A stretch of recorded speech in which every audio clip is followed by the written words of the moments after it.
खबर शामिल करेंगे उकाड़ा से, जहां 100 साल से ज्यादा अरसे से कबल 9 लाख रुपए से 9 लखी कोठी तामीर की गई है। माजी की यादगार हाल में खंडरात का मंजर पेश कर रही है।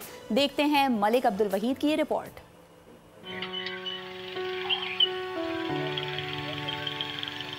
1912 में नहर लोयर बारी दो आब के शुमाल में लॉर्ड कर्नल कोल ने जंगल को आबाद करने के लिए पहली आबादकारी की तो 3 एकड़ रकबे पर दफ्तरी उमूर और रिहाइश के लिए आलीशान कोठी तामीर करवाई, जिस पर उस दौर में खती रकम खर्च हुई, यानी 9 लाख रुपए। इसी वजह से इसे 9 लखी कोठी कहा जाता है। कोठी में बड़े बड़े कुशादा कमरे, दरवाजे, खिड़कियाँ, मजबूत लोहे के गार्डर से बनी ऊंची छतें और रोशनदानों की फन तामीर अपनी मिसाल आप है। बड़े बुजुर्गों से सुनते हैं 9 लखी इस कोठी के बारे से अंग्रेज दौर का बना हुआ ये एक अजीम शाकार है। 2.5 से 3 फुट चौड़ी इसकी दीवारें बनी हुई हैं, इतनी मोटी दीवारें हैं, मजबूत हैं। इसकी वक्त के साथ साथ हिफाजत नहीं हो सकी। 9 लखी कोठी में इसके कमरों के अंदर ही दीगर कमरों से जब कोई शख्स एक दरवाजे से दाखिल होता है तो राहदारियों की भूल भुलैयों की वजह से उसी दरवाजे से वापस निकलना मुश्किल हो जाता है। कोठी सर्दियों में गर्म और गर्मियों में ठंडी रहती है। 9 लखी कोठी जी हुकूमत बरतानिया दे अंग्रेज़ां दे दौर दी है। इहदे विच बहुत